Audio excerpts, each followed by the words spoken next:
Hello! Good morning, good afternoon, good evening sa anong panig ng mundo kayo naroroon, mga netizen. Ayan, ako po ang bagong housemate ni Kuya from Quezon Province, isang OFW. So, ayan po mga kasari-sari on the spot Chokfat. Ayan. Ngayon po ay day off ko pa rin. Pero ngayon ay Tuesday na. So, napakaraming tapos na akong manood ng mga bali-balita dyan sa atin. Maraming ang pinanood kong balita. So, hindi ko naman kailangan sabihin pa dito sa aking YouTube channel. Ayan, ngayon po ay isang masayang araw para sa ating lahat. Tayo po ay mag-iingat parati. Tayo ay magpapasalamat kung anong meron sa ating buhay. Yan. Dahil ang kaunting bagay na kinuha natin ng hindi nararapat kunin ay babawiin sa atin ng ating Panginoong may kapal. Ayan. Diyos ko, masyado po akong matalinghaga at yun po ay nakakatanda. So ngayon sa padalit sabi po ay today is my holiday pa rin ako. At naisip ko na magluto ng kakanin mula sa amin sa Quezon Province. Ito po ang tinatawag na sinokmani. Marami pong version ang sinokmani ngayon na naglalabasan. Pero ito po ay version ko. So, kailangan ko po unang-una ng glutinous rice. Ayan. Yan po ay malagkit na bigas. So, yan po ay sasain ko muna. At syempre, meron tayo dito ng jackfruit. Ayan. Yan po ay dagdag pabango sa ating lulutuing sinokmani. At syempre, may fresh coconut. Ayan. Yan po ay hilig ko po ay fresh coconut. Ayoko ng nasa can. So, syempre meron din tayong vanilla. Ayan. May vanilla tayo flavor at ako'y sinisinok. At meron po tayong red sugar. Yan po ay gagawin nating arnibal. Ayan. So, madalit sabi, hihimayin ko lang ang langka at ako ay magsasaing ng malagkit. Ayan. Siyempre, gagatain ko na rin ang ating coconut. So, update ko kayo mamaya. So, ayan. At ako ay naghihimay na ng ating jackfruit. Ayan. Pinipino ko lang siya para ilalagay natin mamaya sa kumukulong gata. Ayan. So, ayan. At eto na ang ating hinimay ng jackfruit. Ayan. Tapos, ako ay maggagata na ng nyog. So, ayan mga kasari-sari on the spot Chokfat. At tayo magluluto na. Una, naglagay ako ng sugar, ng red sugar, brown sugar sa ating kawali. Ayan. Kinakita nyo, kumukulo na siya. Ayan. Kumukulo na po siya. Atin lang ika-caramelize. Ayan. At nakikita nyo, siya ay nagka-caramelize na. So, ayan. Atin lang siyang haluin ng konti. Kaya po tayo gumagawa ng ganito para magkaroon ng magandang kulay ang ating sinokmani. Ayan. So, konting ano pa. Huwag naman natin masyadong susunugin. So, dahil dyan ay ilalagay na natin ang ating coconut milk dahil yan ay masusunog na. Nakita niyo naman, fresh na fresh ang aking gata. Ayan.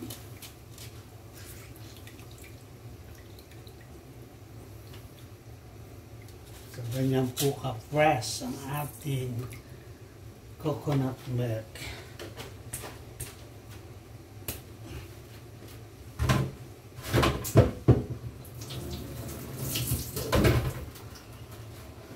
Ayan, at atin lang siyang hahayaang kumulo.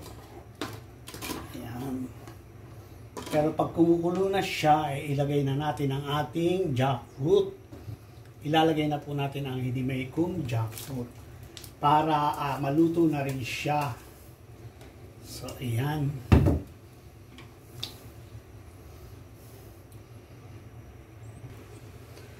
Tapos, lalagyan na rin natin ng vanilla flavor. Ayan.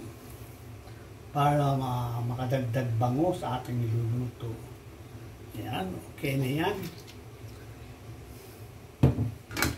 Tapos, haluin natin siya. Tapos, mag-a-add na rin tayo ng sugar. Ayan.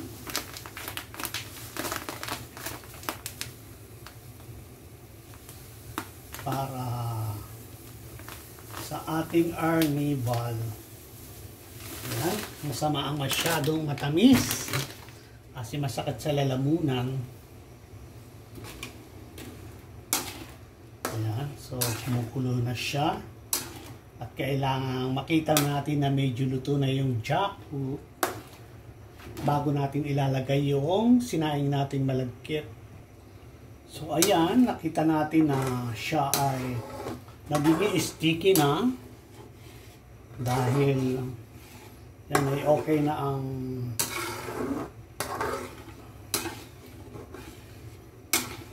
pagluto ng gata. Ayan. So, ilalagay na natin ngayon ang ating sinaing na bigas. Yung iba kasi naglalagay yung ano na siya, yung halos matutuyo na yung kanyang sabaw. Pero ako gusto ko, dito na siya pakuluan para mas manuot yung flavor ng ating sinukmani, ng ating santan. Ito pong kasing gata ng yung pag naiiga na ang tawag na dyan ay santan. So mag-start tayo maglagay ng kanin. So ayan, ilalagay ko na ang ating kanin.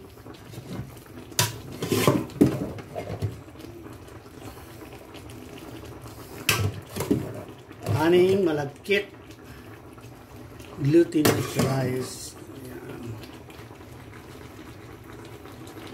So ating haluin. At medyo pahinaan na ang apoy. Ayan.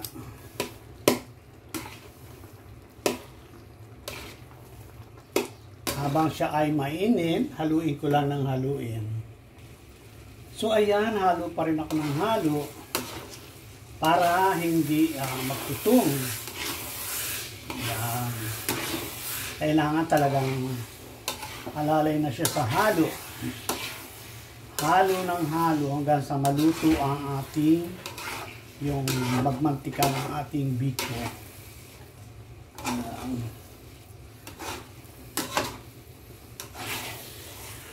Ang bango ng langka.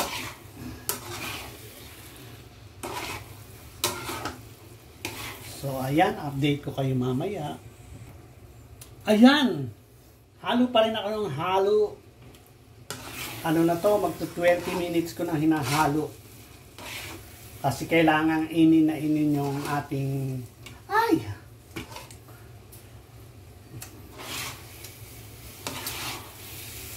ating biko para hindi hilaw yung gata. Ayan, malapit na to.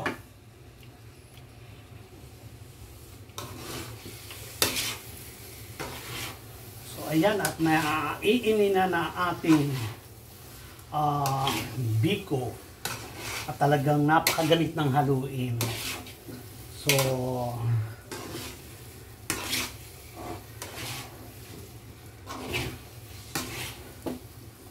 ano na, talagang ini na yung ano natin. So, patayin na natin ang apoy.